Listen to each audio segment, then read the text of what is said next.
बेचारी बहू। सरिता की शादी एक अच्छे परिवार में हुई है। उसका पति रोहन उसे बहुत प्यार करता है। घर में उसकी सास शांति और ननद मीनाक्षी भी है, जो सरिता के किसी काम में दखल अंदाजी नहीं करती। लेकिन फिर भी सरिता को ऐसा लगता है कि दुनिया की सबसे ज्यादा बेचारी बहू वही है और सबसे ज्यादा अत्याचार उसी पर हो रहा है। माँ जी, ये लीजिए आपकी चाय। अरे बहू, तूने इतनी ज्यादा चीनी क्यों डाल दी चाय में? हाय हाय माँ जी, मैंने तो उतनी ही मीठी बनाई है जितनी मीठी आपको पसंद है। माँ जी, आपको तो मेरे हाथ की चाय अच्छी ही नहीं लगती। जब देखो कुछ न कुछ कमी निकाल ही देती हो। अरे बहू, तू एक बात के पीछे ही पड़ जाती है। मैंने ऐसा कब कहा कि तू रोज चाय खराब बनाती है? सरिता अपने कमरे में चली जाती है और फोन उठाकर अपनी माँ से बात करती है। हेलो माँ, कैसी हो आप? क्या कर रही हो?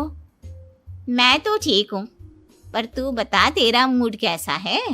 तेरी आवाज से लग रहा है कि कुछ तो हुआ है तेरे ससुराल में। अरे क्या बताऊँ माँ, यहाँ तो हर समय मेरे साथ बहुत बुरा व्यवहार होता है। मैंने अपनी सास के लिए इतनी अच्छी चाय बनाई, लेकिन मेरी सास चाय पीते ही मुझे 4 बातें सुना दी। बेटी, तू इतनी छोटी छोटी बातों पर ध्यान ही क्यों देती हो? तुम्हारी सास ने कुछ बोल भी दिया तो क्या हो गया, वो बड़ी है ना तुझसे। माँ ने इतना समझाया, लेकिन इस बात का सरिता पर कोई असर नहीं हुआ। अपनी बेचारी बहू की छवि वो बदलना ही नहीं चाहती। अगली सुबह सब नाश्ते की टेबल पर बैठकर नाश्ता कर रहे थे, तभी सरिता ने अपने पति से कहा, सुनिए जी, मुझे ना आज बाजार से कुछ सामान लेकर आना है। आज आप ऑफिस से आने के बाद मुझे लेकर चलना ना।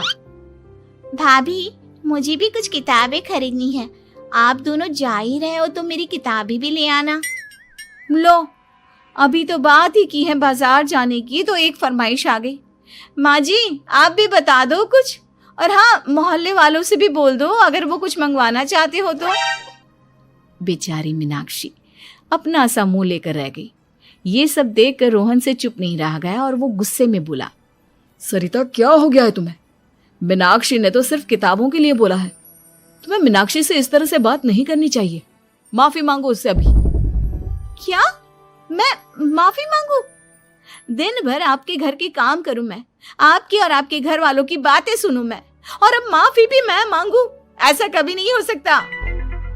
ये बोलकर सरिता वहां से चली जाती है। एक दिन उनकी पड़ोसन घर आती है। अरे सरिता, क्या कर रही है? और क्या करूंगी भाभी जी, बस घर का काम ही कर रही हूँ। आप बताओ कैसे आना हुआ?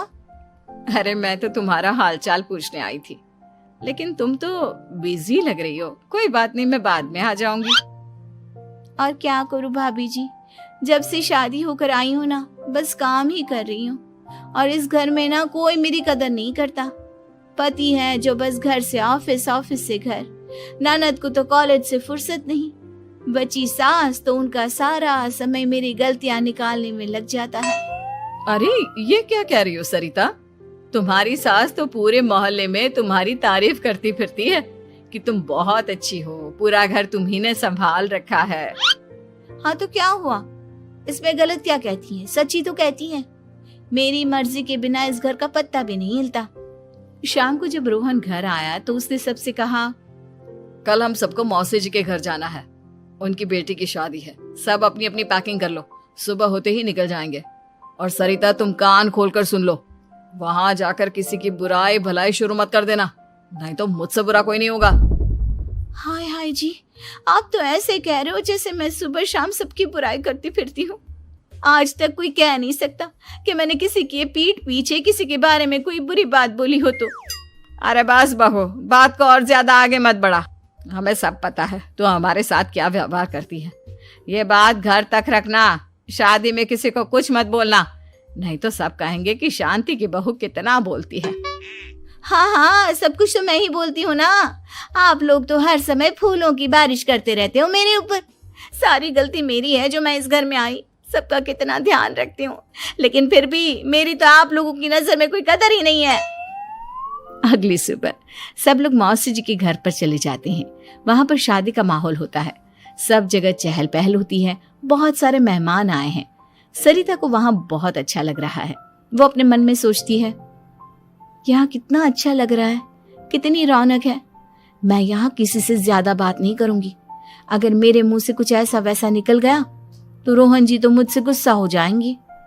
सरिता ये सब सोच ही रही थी कि वहां रोहन की कजिन साक्षी आ गई और सरिता से बोली, आप सरिता भाभी हो ना? जितना आपके बारे में सुना था आप तो उससे भी ज्यादा सुंदर हो। हाँ वो तो है, मेरी सुंदरता की तारीफ सब करते हैं। मेरे मायके में तो सब यही बोलते हैं कि रोहन जी की किस्मत बहुत अच्छी है जिन्हें मैं मिली। लेकिन आप कौन है? मैंने आपको पहचाना नहीं। मैं रोहन भैया की कजिन हूँ। आपकी शादी पर नहीं आ पाई थी ना, इसलिए आप मुझसे मिली नहीं कभी। शांति मौसी और मीनाक्षी आपकी बहुत तारीफ करते हैं। क्या कहा तुमने? मेरी तारीफ? कभी नहीं। मेरे ससुराल वाले कभी मेरी तारीफ कर ही नहीं सकते।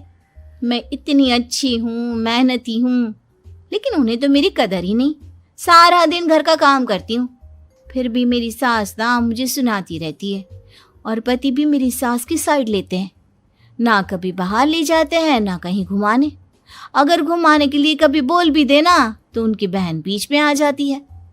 मैं कैसे रह रही हूँ उस घर में ये मैं ही जानती हूँ। सरिता की ये बातें सुनकर साक्षी को बड़ी हैरानी हुई। अब वो हर किसी के सामने अपनी बड़ाई और ससुराल वालों की बुराई करने लगी। रोहन और शांति को सरिता पर बहुत गुस्सा आया, लेकिन वो चुप रहे।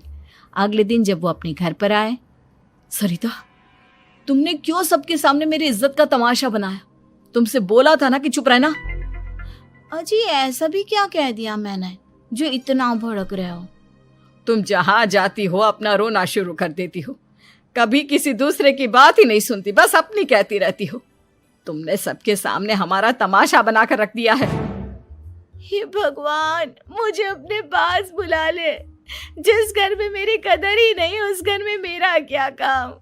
अरे क्या करूंगी मैं यहाँ रहकर? जो भी आता है मुझे सुनाकर चला जाता है। मैं तो किसी से कुछ नहीं कहती।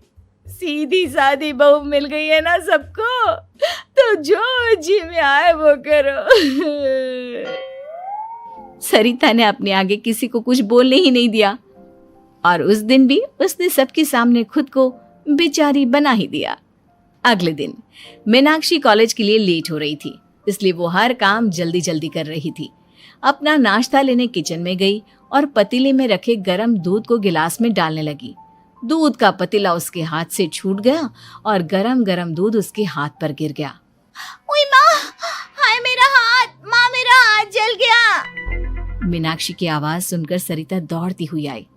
ये क्या किया तुमने? तुम्हें नाश्ता चाहिए था तो मुझसे बोल देती, मैं क्या मना करती थी?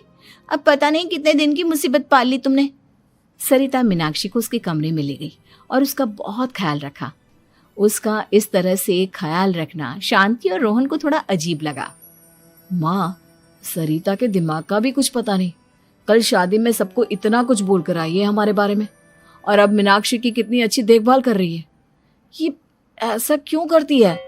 बेटा, तेरी बीवी की ना आदत हो गई है सबके सामने खुद को बेचारी दिखाने की, और आदत इतनी जल्दी नहीं बदलती।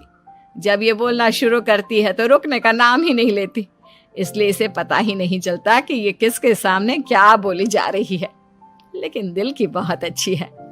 हमें भी अपना दिल बड़ा करके ये जैसी है इसे स्वीकार करना चाहिए।